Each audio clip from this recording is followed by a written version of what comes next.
Public.com presents The Rundown, your daily market update in under 10 minutes. My name is Zaid Admani, and today is Thursday, June 26th. In today's episode, we'll discuss NVIDIA's journey to get back to all-time highs. We'll also tell you why the US dollar is weakening. Then stick around to the end of the show to find out how much money Jeff Bezos is planning to spend on his wedding. We got a great show for you today. Let's go. Stocks had an up and down day of trading on Wednesday, with the S&P 500 ultimately finishing the day flat. The Nasdaq did squeeze out a gain of 0.3%, thanks in part to the rally in NVIDIA stock. The AI chipmaker jumped 4% on Wednesday and closed at all-time highs, regaining the title as the most valuable company in the world with a market cap of $3.7 trillion. NVIDIA stock has had such a chaotic year because remember, back in January, the stock tanked 17% in a single day after DeepSeek was released out of China. Then things got worse in April after Trump hiked tariffs and started a trade war with the rest of the world. In fact, NVIDIA stock was down more than 30% at its lows in April. But since bottoming out in April, the stock has rallied more than 60% to get back to all-time highs. And I feel like this rally from NVIDIA has almost been underhyped, But the company has overcome a lot of challenges, from trade restrictions to China to tariffs, and they're sitting at record highs right now. So shout out to everyone that was buying up NVIDIA's stock over the last few months. And as for the rest of the market, well, both the S&P 500 and Nasdaq are less than 1% away from record highs. I mean, imagine going back in time like 2.5 months and telling someone in April that the markets might be setting record highs before the 4th of July. I mean, that is pretty wild.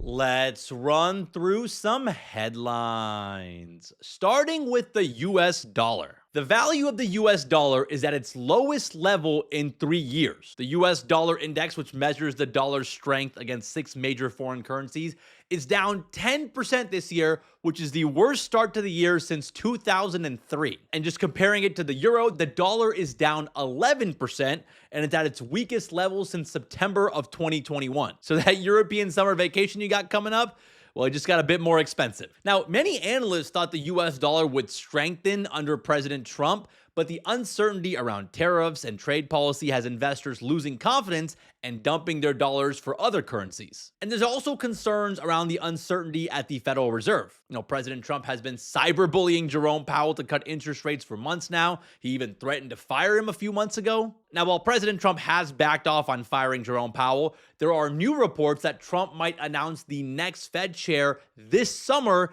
even though Powell's term doesn't end until May of 2026. See, by naming his pick early, President Trump could start shaping market expectations without technically firing Jerome Powell. Right now, the leading candidate for the next Fed chair is Treasury Secretary Scott Bessent. But the markets really don't like this uncertainty and drama, especially when it threatens the credibility and the independence of the Fed. And I think that's another reason why the dollar is weakening this year. Now, to be fair, a weak dollar isn't all that bad. It actually helps some US businesses because it makes US exports cheaper for international buyers, which is great for companies that do a lot of business overseas. It also makes it more affordable for tourists to visit the US. But it's just kind of a bummer that this is happening during the summer, because if you have a trip coming up to Nice or Santorini, you might want to add like 10% to your budget.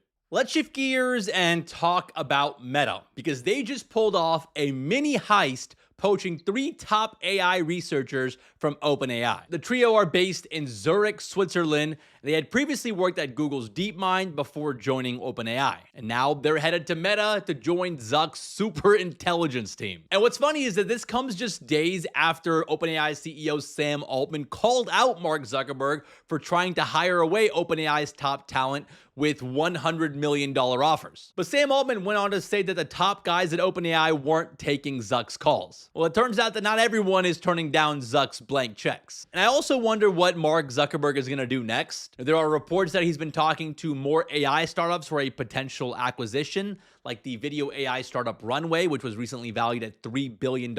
He's also been talking to the AI search engine Perplexity, which was valued at $14 billion. But apparently nothing came from those deals. But it just shows that everything is on the table for Zuck. He doesn't want to lose the AI wars. And while the sticker shock from the numbers that Zuck is throwing around to hire AI talent does sound crazy, you gotta remember that Meta has committed to spending $65 billion on AI this year alone. I think most people thought that money would go towards AI infrastructure and data centers and AI chips. Well, it turns out some of that money is going towards AI talent as well. A few $100 million here and there is a drop in the bucket when you're committed to spending $65 billion. So yeah, if Sam Altman sees a 2 p.m. dentist appointment on his employees' calendars this summer, he might want to start prepping a counteroffer pretty soon. Let's talk about some stocks making moves today. Micron stock is jumping this morning after delivering earnings and revenues that topped Wall Street estimates and reminded everyone why it's been one of the hottest chip stocks of 2025. The chipmaker's sales jumped 37% in the recent quarter. Their data center revenues, meanwhile, more than doubled, and Micron gave an upbeat forecast for total sales in the current quarter. See, Micron's key product is their high bandwidth memory. It's a component that's used in machines that develop and run AI tools. And the market opportunity for high bandwidth memory goes beyond just AI. Micron is expected to ramp up efforts to generate revenues from other categories like EVs and gaming chips. So investors like the sound of that. Micron stock initially popped as much as 7% in early trading this morning, but it has given back most of those gains. Overall, though, the stock has gone up more than 40% this year. Now, on the flip side, Unity stock is falling this morning after Bank of America downgraded the stock with a price target of $15 per share. The downgrade is attributed to concerns that Unity's game development engine won't be able to boost revenue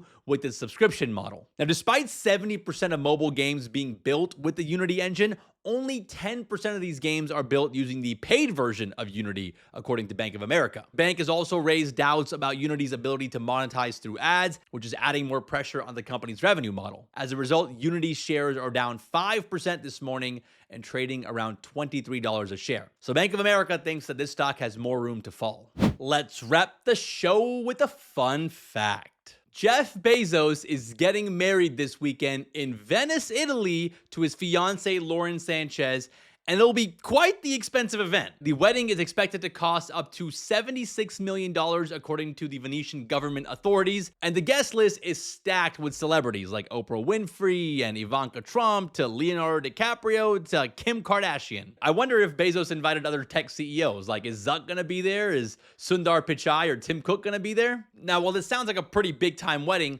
the local residents in Venice aren't happy about it. Some Venice locals are expressing frustration over the city's decisions to welcome wealthy tourists while failing to meet the needs of local residents. So there's going to be a bit of drama around this wedding, maybe some protests, while Jeff Bezos and Lauren Sanchez exchange vows. I also wonder, though, what Jeff Bezos is putting in the wedding favor bags. Like, if I'm a guest going to this wedding, I'd want at least like a $500 Amazon gift card. Like, that's got to be the minimum, right? Well, all right, guys, that's the rundown for today. Hope you guys enjoyed today's episode. We got one more episode tomorrow to wrap up the week. Also, we're going to be answering some listener questions in tomorrow's episode. So if you guys have any questions for us, leave a comment on Spotify or YouTube or Instagram to ask those questions, and we'll try to answer them in tomorrow's episode. And while you're at it, don't forget to give us a 5-star rating on Apple or Spotify or wherever you listen to your podcasts. All that engagement really does help us out, and it helps other people find the show. Thank you guys so much for listening. Shout out to Mike and Connor for all the help behind the scenes, and we'll see you guys back here tomorrow.